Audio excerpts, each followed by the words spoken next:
Alhamdulillah, alhamdulillahilladzi hadana lil iman wa arsyadana ila tariqil Qur'an. Wassalatu wassalamu ala man ba'athahu Allahu rasulan wa nabiyyan. Asyhadu an la ilaha illallah wa asyhadu anna Muhammadar Rasulullah. Allahumma salli wa sallim ala abdika wa rasulika syafi'ina Muhammadin wa ala alihi wa sahbihi wa man tabi'al furqan. Asyhadu an la ilaha illallah wa asyhadu anna Muhammadar Rasulullah. Qala Allah ta'ala fi kitabihil karim wa asdaqul qailin. A'udzu billahi minasy syaithanir rajim. Ya ayyuhalladzina amanu taqullaha wa kunu ma'as shadiqin.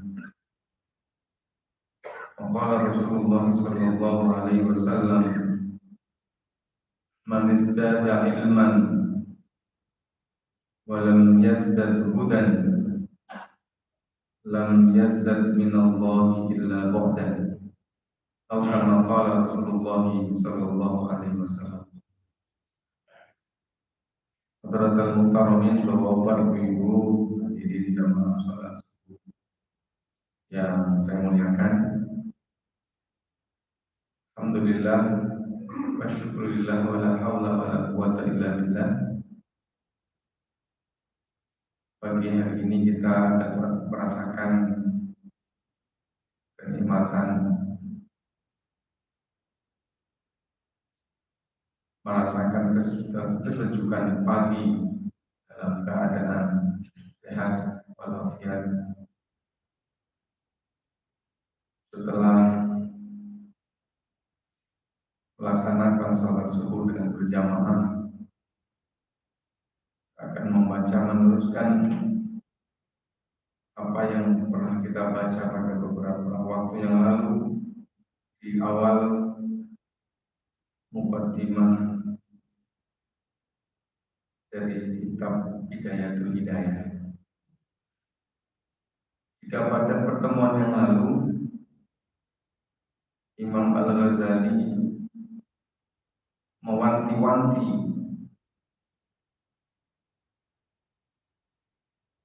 agar keikhlasan harus menjadi panglima di dalam memulakan belajar. Jika ilmu yang merupakan hasil daripada pembelajaran itu harus didapat dengan keikhlasan, dan goal ending dari ilmu itu adalah diamalkan, maka ini artinya Allah menghendaki agar seluruh kehidupan kita ini didasari atas keikhlasan. Karena kehidupan ini diciptakan untuk ibadah, dan ibadah tidak dapat dilakukan kecuali dengan ilmu, dan ilmu itu harus didapat dengan cara ikhlas. Dengan demikian berarti Allah menghendaki agar seluruh kehidupan kita ini didasari atas keikhlasan. Nah, pada kali ini Imam Ghazali memberikan indikator, menghadirkan beberapa indikator seseorang itu ikhlas atau tidak mencari ilmu. Kalau seseorang itu orientasi menuntut ilmunya itu adalah beramal, bersegera untuk mengamalkan apa yang dia dapatkan, maka orang tersebut ditengarai memiliki sifat-sifat ketulusan di dalam belajar. Sebaliknya, kalau seseorang itu orientasi belajarnya itu adalah saving knowledge, dalam tataran praktiknya itu diundur-undur, malas-malasan, wabil amali bimuktadhaha mumatilan, diulur-ulur, maka ini ciri orang yang dikendalikan oleh hawa nafsu ketika menuntut ilmu. Fa'lam anna nafsakal ma'ilata ila talabil ilmi hiya nafsul ammaratun bisu. Kalau ngamalin itu keugahan, implementasi dari ilmunya itu diundur-undur, diulur-ulur, malas-malasan, maka itu bertanda bahwa menuntut ilmunya itu karena motivasi-motivasi yang lain.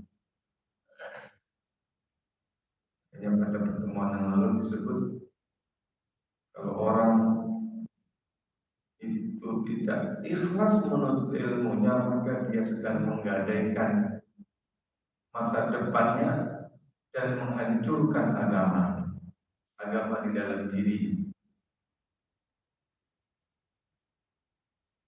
Kenapa? Karena biasanya orang yang menuntut ilmunya begini, jika suatu saat pun menjadi orang yang pintar, dia merasa amalnya baik, merasa dirinya baik, padahal tidak diamalkan. Kalau sudah kayak begitu, maka nanti setan hadir mendominasi, menguasai dirinya. Semakin tinggi ketokohan karena keilmuannya, dia semakin silau dengan kehebatan dirinya, dengan ilmu yang dimilikinya, dengan jamaah yang semakin banyaknya. Wa inda dzalika yatlu 'alaika syaitan fadlal ilmi wa darajatal ulama. Kalau sudah kayak begitu, maka nanti syaitan akan bernyanyi di hadapannya, bernyanyi tentang keutamaan ilmu. Coba kalau dulu nggak belajar, saya nggak bisa mencapai seperti sekarang. Saya bisa sampai ke tahap ini karena dulu saya rajin belajarnya. Wajar kalau sekarang saya berada di level dan kalangan para ulama. Padahal ungkapan-ungkapan itu adalah nyanyian setan. Wa yulhika an qaulihi sallallahu alaihi wasallam, sementara dia lupa, dan setan membuat dia lupa mengenai sabda Rasulullah sallallahu alaihi wasallam, man izdada ilman, barang siapa yang ilmunya bertambah, walam yazdad hudan, tetapi petunjuk kehidupannya tidak semakin lurus, tidak semakin terpimpin dengan ilmu yang dia kuasai itu, lam yazdad minallahi illa hudan. Orang yang sebegini dalam kehidupannya hanya akan menambah kejauhan dirinya dengan Tuhan. Dia juga lupa dan dilupakan oleh sabda Rasulullah sallallahu alaihi wasallam, asyaddun nasi adaban yaumal qiyamah, orang yang paling dahsyat siksanya hari kiamat, alimun, seorang alim, lam yanfa'allahu bi ilmihi, tetapi dia tidak mendapati manfaat dari ilmu. Ilmunya bermanfaat bagi orang lain, tetapi tidak bagi dirinya. Jadi gampangnya, orang punya banyak ilmu tetapi paling sedikit amalnya, di hari kiamat nanti besar, paling siksaannya paling besar. Ya, kerjanya bagi ilmu, amalnya jadi ilmu. Kalau ada orang merasa begitu, khawatir ini nyanyian setan didendangkan. Oleh karena itu Nabi kemudian mengajar doa, Allahumma inni a'udzubika min ilmin la yanfa'. Allah, aku berlindung padamu daripada ilmu yang tidak bermanfaat. qalbin la yakhsha, dan dari hati yang tidak khusyuk, wa amalin la yurfa, dan amal yang tidak diangkat tercatat, wa du'ain la yusma, dan dari doa yang tidak didengar oleh Allah, yang tidak diijabah. Sebagian ulama menyebut rangkaian doa ini merupakan satu rangkaian yang membuat doa tidak terkabul itu karena amalnya tidak tercatat, tidak diterima. Kenapa amal tidak diterima? Karena hatinya tidak khusyuk ketika mengamalkan ibadah. Kenapa hatinya tidak khusyuk? Karena ilmunya tidak bermanfaat. Sementara ilmu itu syarat manfaatnya kalau dituntutnya, dipelajarinya dengan ketulusan. Dengan demikian ini satu rumusan. Dengan demikian kalau orang dari awalnya itu sudah salah di dalam menuntut ilmu, maka nanti akan berefek hatinya tidak khusyuk. Ketika hatinya tidak khusyuk di dalam beribadah, maka amalnya tidak diterima. Kalau amalan ibadahnya tidak diterima, maka doanya juga tidak makbul. Membuat sedikit perbandingan bahwa para guru kita, bahkan mereka punya falsafah, gak akan keluar dari kampung ini sebelum ilmu kampung ini habis. Sederhana sekali mereka, tapi mereka ini dipercaya oleh masyarakat 24 jam di dalam seluruh persoalan kehidupan masyarakat. Persoalan apa saja Ustaz ini dirujuk, ya ini dirujuk. Yang kedua, anak nangis Ustaz itu datang, ketuk buka pintu, minta doa, Bu,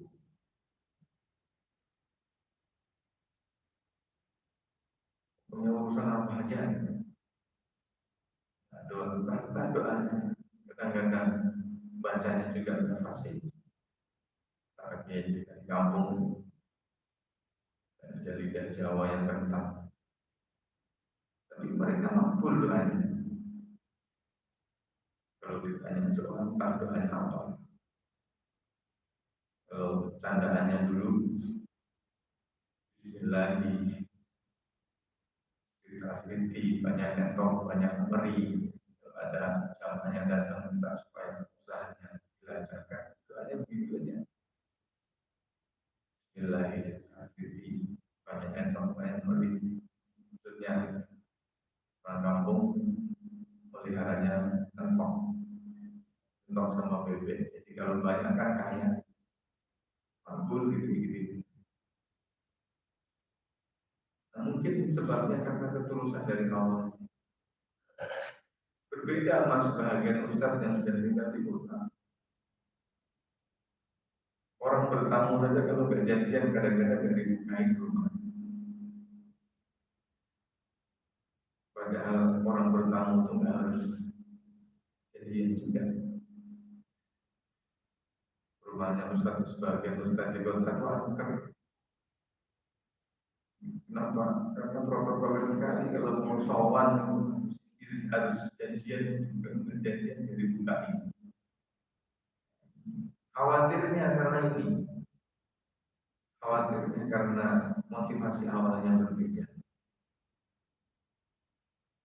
Ya kalau doa meskipun sambil sesembuhan menangis gitu, ya dikabulkan juga doanya. Tidak dengan orang-orang yang punya ketulusan dari awal, dari sejak awal tidak berdoa. Ketika menuntut ilmu,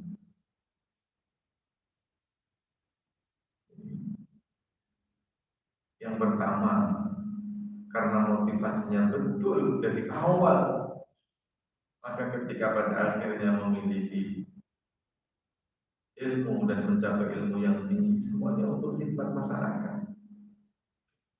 Sementara yang kedua, bahagianya mungkin karena niatnya kurang tepat, karena masuk di dunia industri, segala sesuatunya harus pakai protokoler. Ini apa namanya, warning dari Imam Al-Ghazali. Nah, seterusnya Imam Ghazali mengkategorisasikan ada tiga keadaan, ada tiga kondisi, ada tiga golongan orang dengan karakternya ketika menuntut ilmu. Wa'lam anna nas fi talabil ilmi ala thalathati akhwal. Ketahuilah bahwa orang manusia ketika menuntut ilmu itu terbagi menjadi tiga keadaan. Yang pertama, rajulun talabal ilma liyattakhidahu zadahu ilal ma'ad. Golongan yang pertama ini adalah orang yang ketika menuntut ilmu itu motivasinya untuk mencari bekal sebagai modal bekal kembali ke tempat kembali ke hari akhirat. Walam yaqsud bihi illa wajah Allah wa darul akhirah. Dia tidak memiliki motif apapun di dalam menuntut ilmu tersebut kecuali tulus, ikhlas, dan motif keakhiratan. Fahadha minal faizin, di golongan pertama. Dan ini adalah golongan orang-orang yang selamat, sukses, berjaya, faiz. Jadi satu-satunya orang yang dikasih garansi bahwa dia ini akan sukses di dalam menuntut ilmu itu adalah orang yang menuntut ilmu itu tulus karena Allah. Ini yang pertama. Yang kedua, warajulun talabahu liyasta'ina bihi ala hayatihil ajilah. Orang yang menuntut ilmunya itu kerangkanya jangka pendek untuk mendapatkan atau ilmu tersebut digunakan sebagai wasilah untuk menggapai kesuksesan dunia. Liyasta'ina bihi ala hayatihil ajil. Jadi kekinian. Memang betul dunia ini tidak bisa diraih kalau tidak menggunakan ilmu.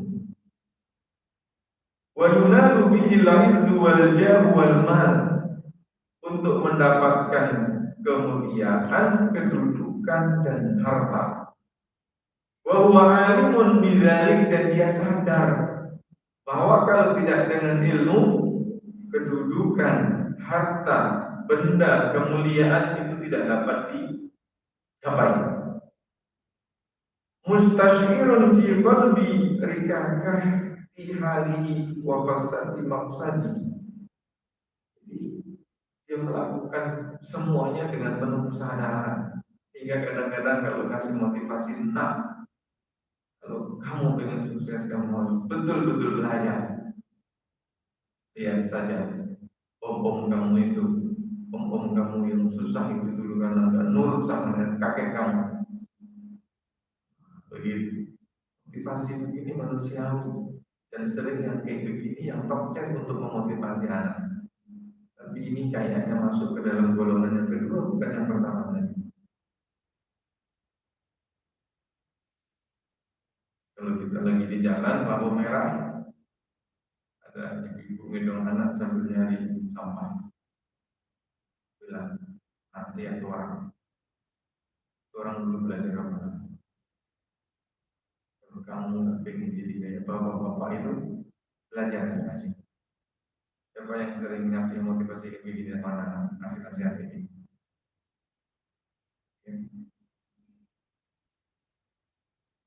Nah, itu nggak masuk yang pertama, itu masuk yang kedua.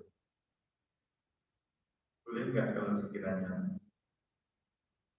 seandainya harus menjadikan pemandangan di lampu merah itu sebagai nasihat.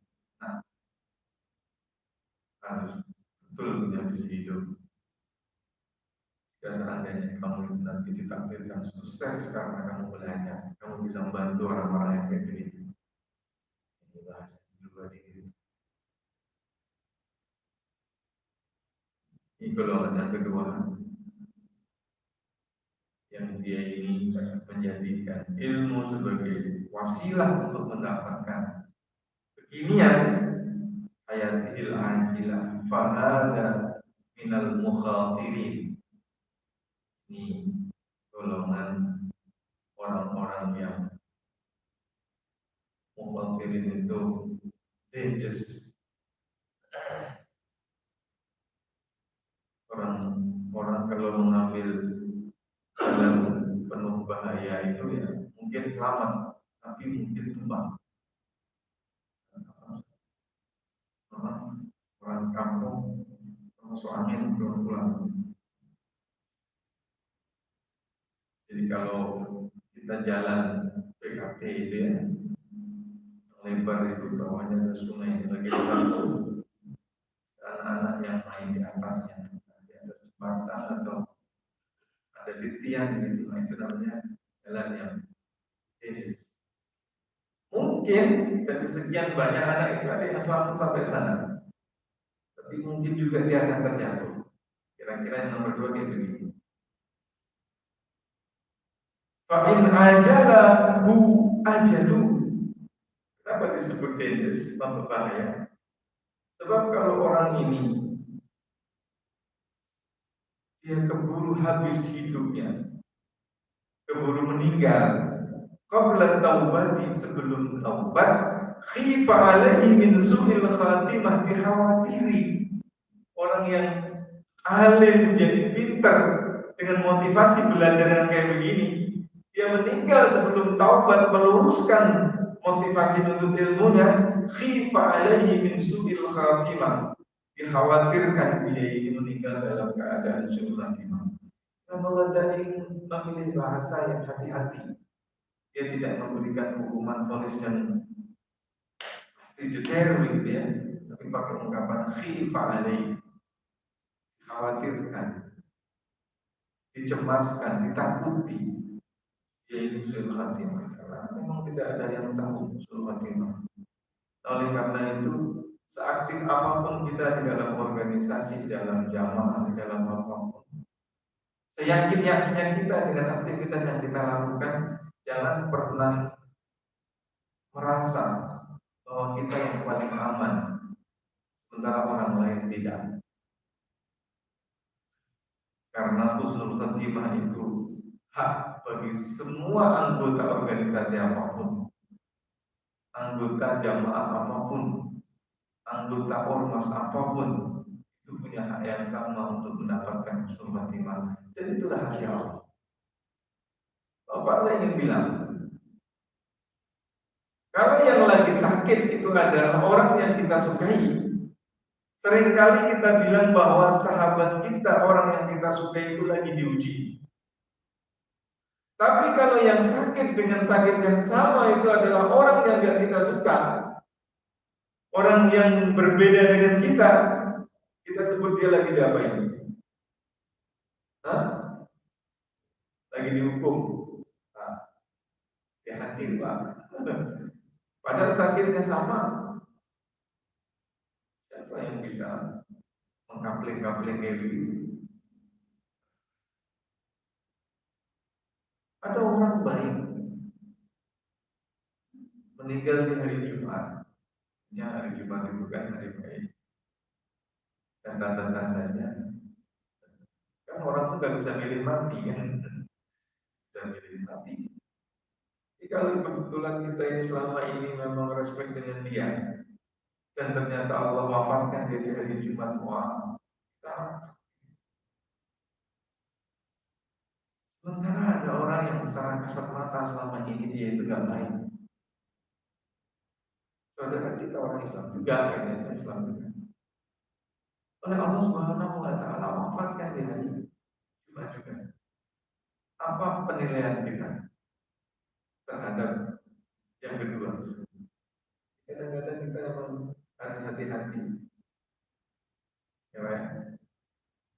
tidak sedang membela siapapun kecuali membela kita semua. Karena kita ini tidak pernah tahu dari sekian banyak amalan itu amalan mana yang diterima. Orang nakal secara zahir dia pastilah dia punya kebaikan yang kita tidak tahu apa itu. Jangan-jangan yang nggak kita tahu yang kecil itu mungkin, atau mungkin besar juga cuma kita nggak tahu. Itu yang pasti diterima oleh Allah. Sebaliknya, dari sekian banyak amalan baik yang kita lakukan, dari amalan baik yang kita lakukan ini yang mana yang kita lakukan? Dari sekian banyak amalan buruk yang kita lakukan ini, jangan-jangan ada amalan yang meskipun itu kecil itu yang bikin murka Allah. Itu juga kan. Ya, makanya Ghazali dia betul-betul cermat mencari kata khifa alaihi, dikhawatiri ya suruh Fatimah wa baqiya amruhu fi qatril masyiah. Kalau sudah kayak begitu, maka persoalannya ada pada otoritas Allah.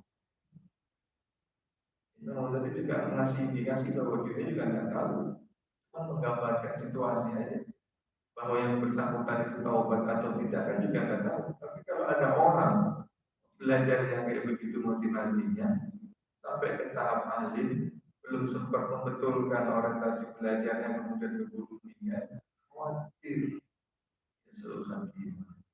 Kenapa? Berarti seluruh amalan yang selama ini dia lakukan itu tidak didasari oleh ilmu yang didapat dengan keikhlasan.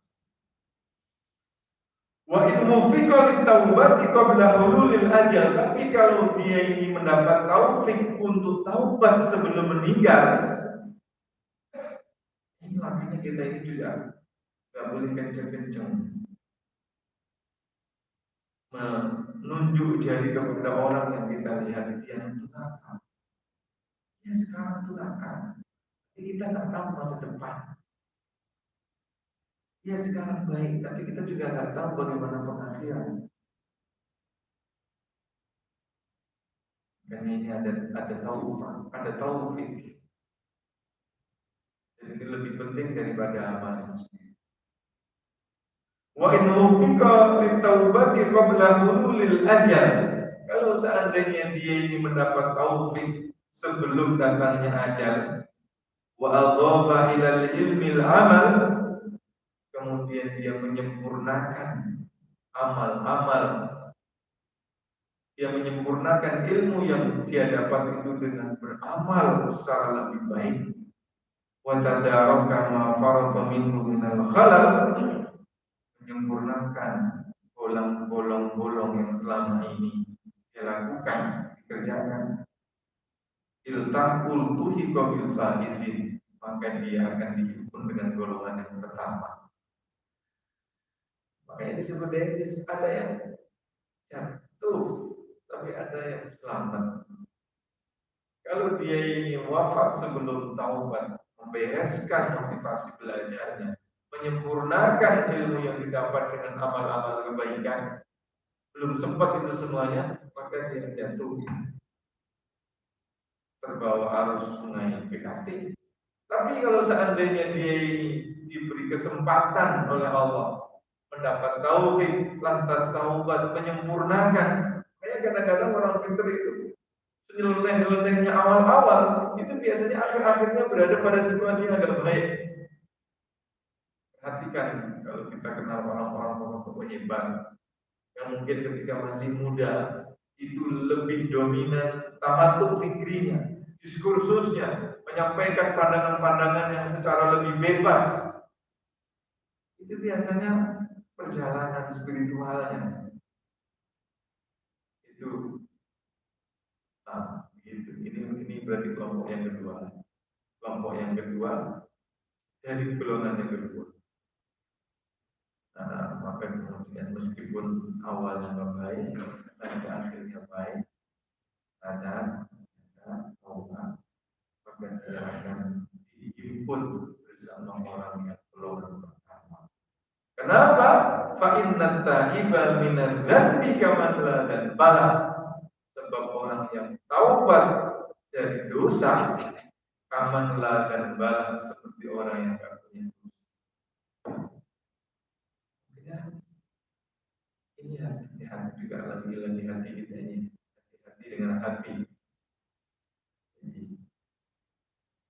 karena Nabi itu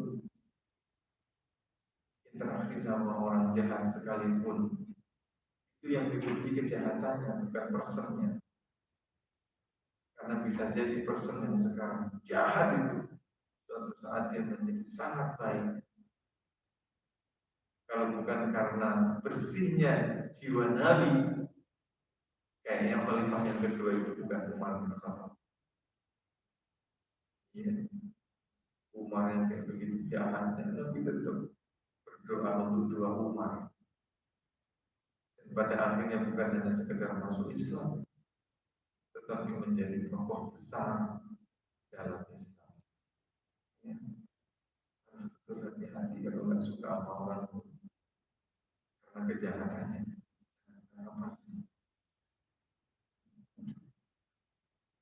Yang ketiga, warajulun talisun. Orang yang ketiga, golongan yang ketiga, istaghwala alaihi syaitan. Orang yang didominasi oleh syaitan. Fattakhadha ilmahu dari'atan ila takatsuri bil mal. Dia menjadikan ilmu yang telah didapat itu sebagai apa namanya? Dari'atan ila takatsuri bil mal. Sebagai gudang, sebagai gerbang untuk bermegah-megahan dengan harta. Wa tafakhuri bil jah, bangga dengan kedudukan. Wa ta'azzuzi bi kathratil atba', berbangga dengan banyaknya pengikut. Jadi ini sudah kalah dengan dirinya, ya. Sudah tumbang dengan seluruh kebiayaannya dunia. Gampang bahasa.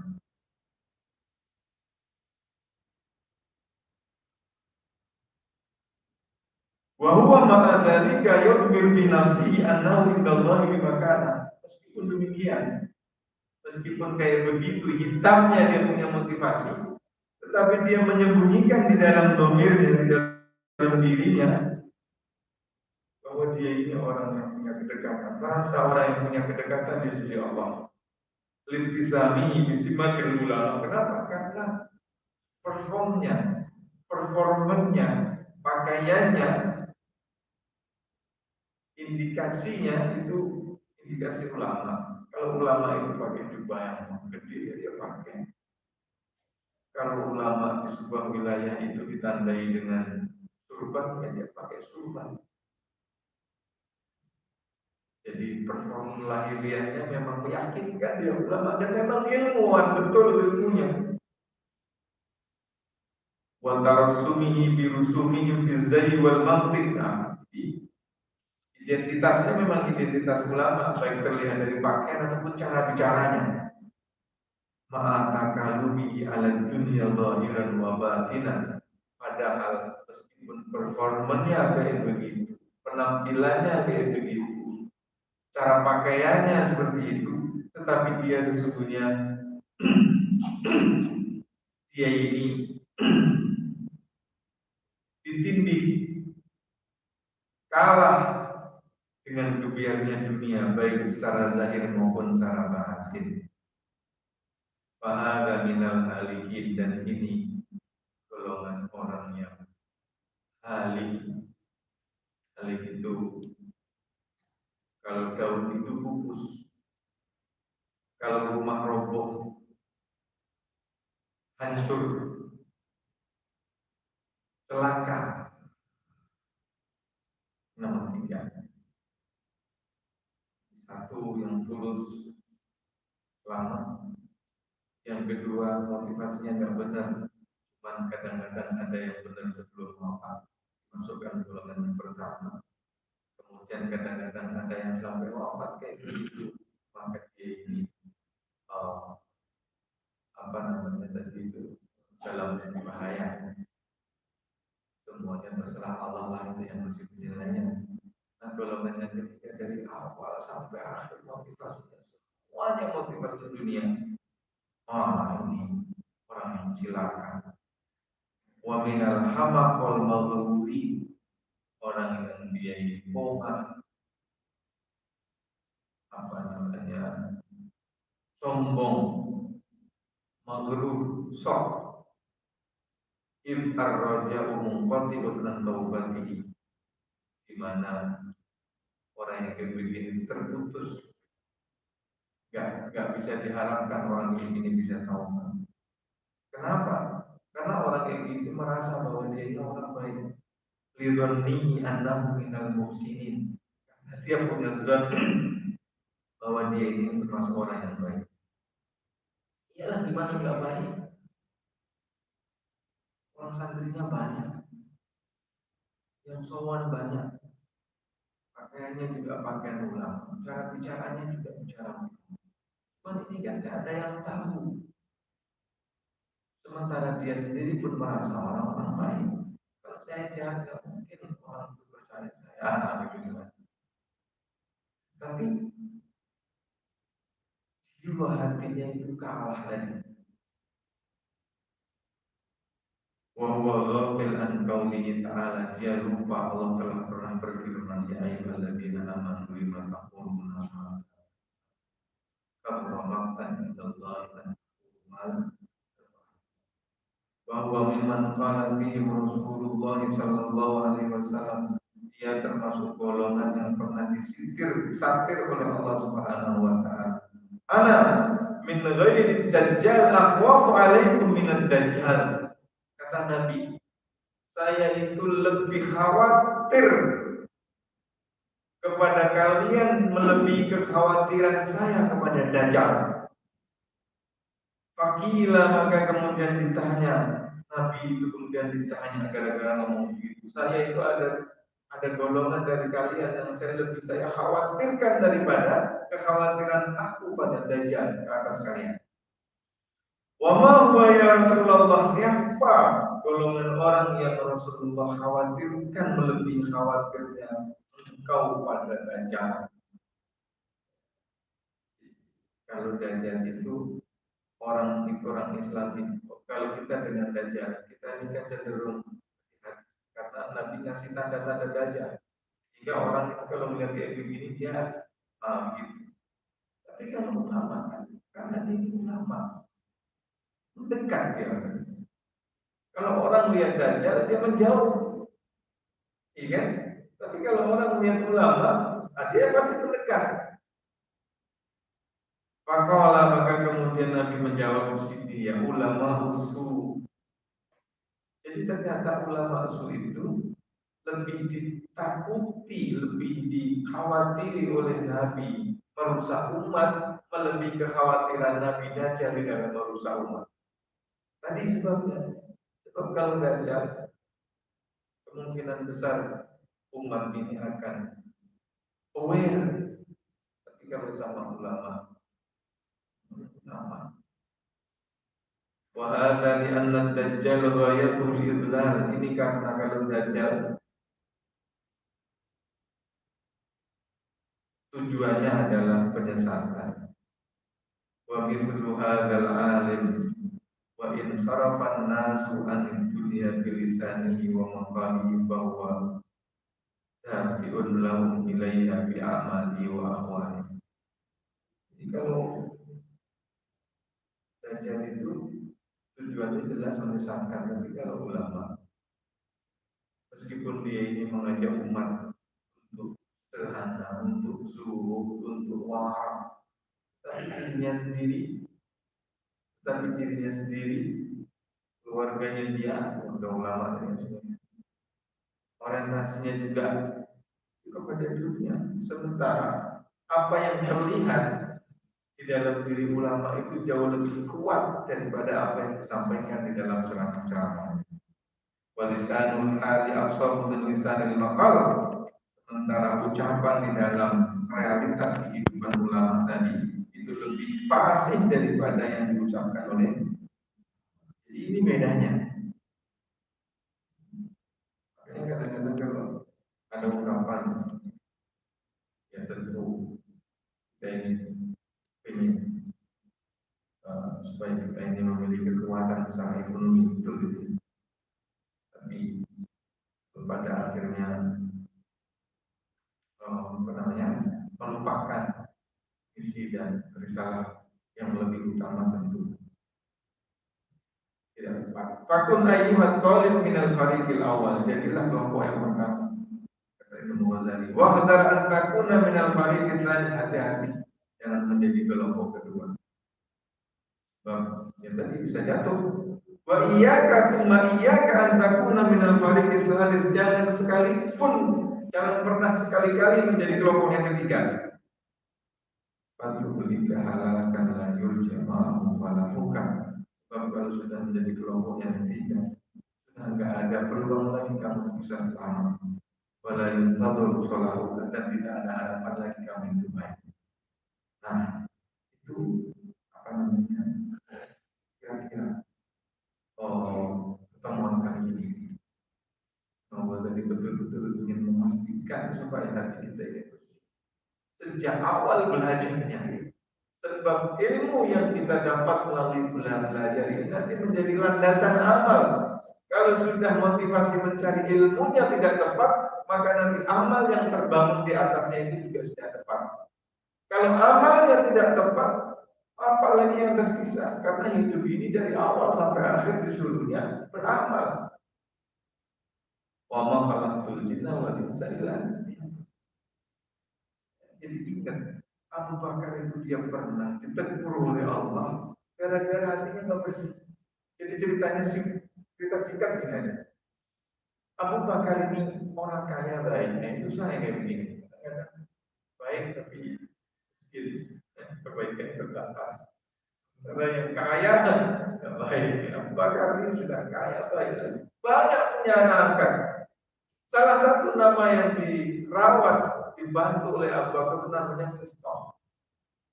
Mistah ini sepupu, anaknya Bibi. Jadi Ibnu Bintul Khal. Ya, berarti kan Bintul Khal itu berarti ini anak sepupu. Berarti Mistah anak sepupu.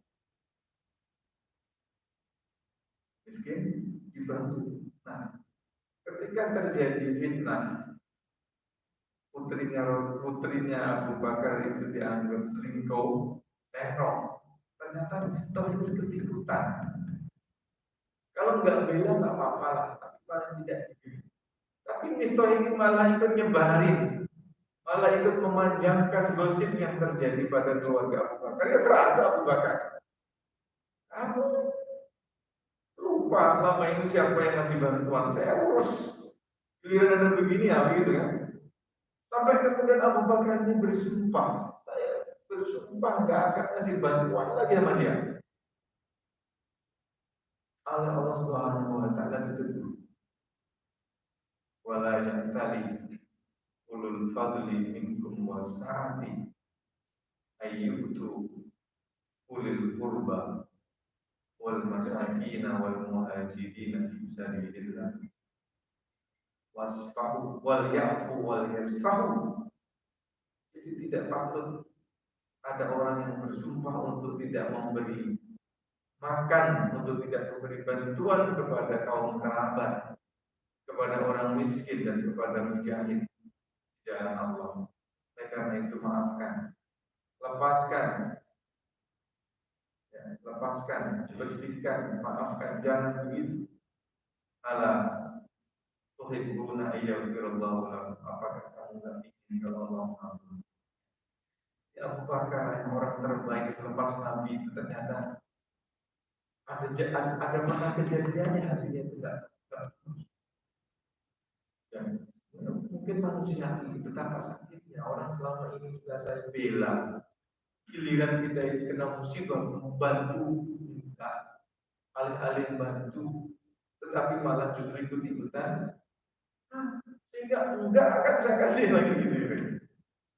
Tapi orang yang memang baik itu meskipun bermasalah seringkali juga diselamatkan oleh Allah.